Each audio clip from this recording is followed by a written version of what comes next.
that I was an untouchable and that untouchables were subjected to certain indignities and discrimination. So if there is anybody who could open the tap, only then Ambedkar had the rights to drink water from the tap. They are treated like animals, more or even worse than animals.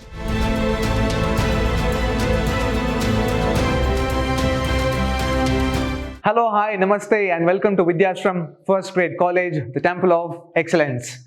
I am Nanda Kishore, Faculty of English in Vidhyaashram, MYSURU. In today's session, in session 3, I am going to discuss and continue about the prose on the way to Goregaon written by B.R. Ambedkar.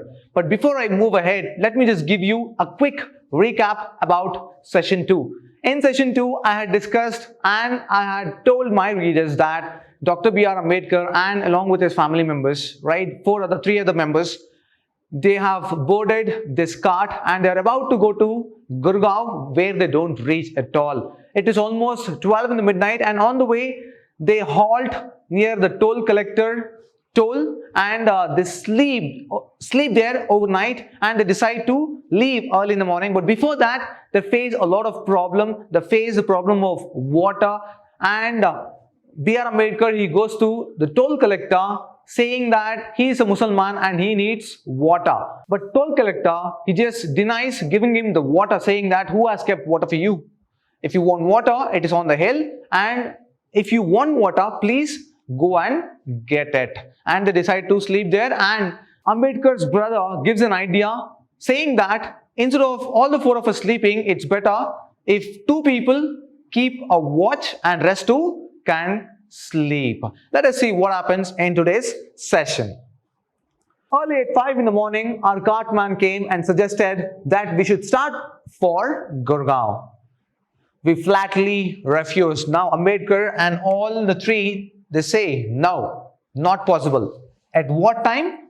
5 in the morning. We told him that we would not move until 8 o'clock. We did not want to take any chance. He said nothing. So we left at 8 and reached Goregaon at 11. So 8 o'clock they left in the morning and reached Goregaon at 11. But when were they supposed to reach? The previous night, at least at 9 or 10 o'clock, which they didn't. My father was surprised to see us and said that he had received no intimation of our coming. Now this is quite amazing. We thought that father might have received the intimation and he might have been busy to send his peon, or maybe he himself cannot come and receive us. But here there is a twist. He has not received any intimation of our coming. We protested that we had given intimation. He denied the fact. Subsequently, it was discovered that the fault was of my father's servant, peon, maybe. He had received our letter but failed to give it to my father. Servant, he had received it and failed to give it to my father. This incident has a very important place in my life. He says it is very important place. Why? Because most probably they are treated like animals, more or even worse than animals. I was a boy of 9 then. What was his age? 9 when it happened. Remember, he was just 9 years old when this incident happened. But it has left an indelible impression which cannot be erased. Impression on my mind. He says that it was such a strong incident which took place and I cannot take away or take out from my mind. Before this incident occurred, I knew that I was an untouchable and that untouchables were subjected to certain indignities and discrimination. He knew it right from the beginning, but not to an extent where he would face and claim that it would not be erasable. For instance, now he gives a lot of instances. This could be asked for 5 marks. Be careful. It can be asked. For instance, I knew that in the school, I could not sit in the midst of my class students according to my rank, but that I was to sit in a corner by myself. Sit in the corner because he is untouchable. You have to sit anywhere in the corner. I knew that in the school, I was to have a separate piece of gunny cloth for me to squat on it in the classroom, and The servant employed to clean the school would not touch the gunny cloth used by me. Even the servants would not touch the gunny cloth. That's how they were treated. I was required to carry the gunny cloth home in the evening and bring it back the next day. It was not supposed to be left either in the school premises. While in the school, I knew that children of the touchable classes, when they felt thirsty, could go out to the water tap, open it, quench their thirst. All that was necessary was the permission of the teacher. What was it requiring? It was requiring or taking just the permission of the teacher. For whom? Touchable class, not for Ambedkar, but for him. But my position was separate. I could not touch the tap, and unless it was opened by a touchable person. So if there is anybody who could open the tap, only then Ambedkar had the rights to drink water from the tap. It was not possible for me to quench my thirst. Not possible. In my case, the permission of the teacher was not enough. But wherein, for the touchable class, the permission of the teacher is more than enough. But for him, it was not enough. What else was required?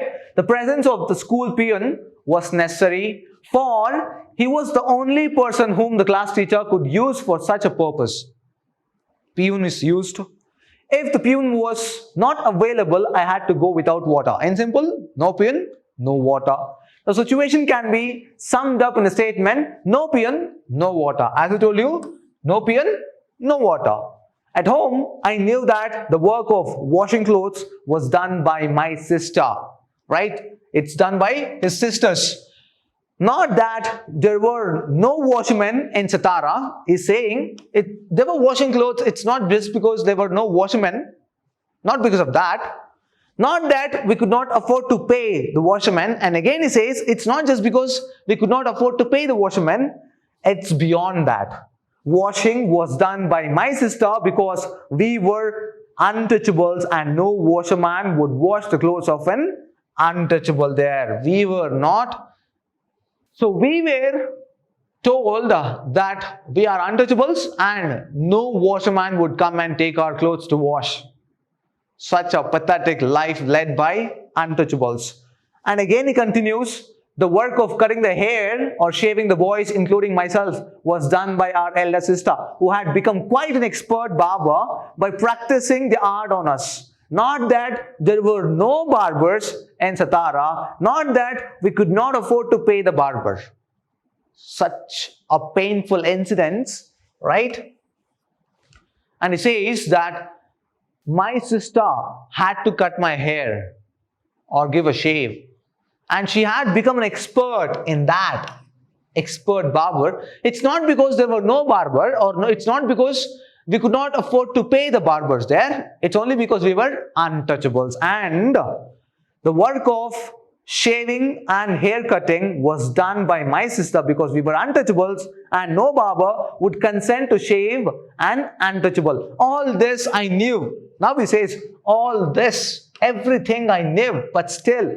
But this incident gave me a shock such as I never received before. And it made me think about untouchability, which before this incident happened was with me a matter of course, as it is with many touchables as well as the untouchables. Now, what does it mean? He says, this incident where our letters, even the letters were not intimated, which were not touched.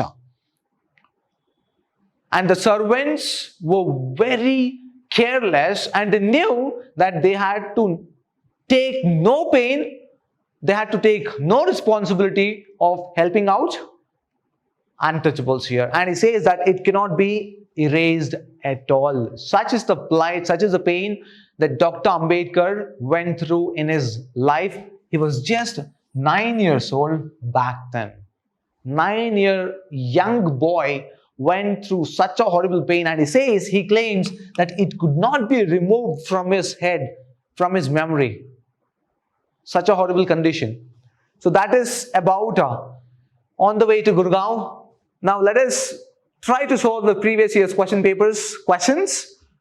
Who are the Mahars according to B.R. Ambedkar? Mahars, they are untouchables. Remember that? And this is 1 marker question. Which problem in the country is focused on the way to Goregaon? The problem of untouchability, caste system. Next is third one. This is for 10 marks. Discuss the difficulties faced by Ambedkar during the journey to Goregaon. Now you have to recollect everything and you have to put in the form of paragraphs. In order to score 10 marks, first thing you have to write about B.R. Ambedkar, the author, and then you take up the title, why it is titled as On the Way to Goregaon. It is one of the experiences where Ambedkar experienced in his life, and he claims that it could not be erased from his life or mind. And then you go on describing what are the problems they faced.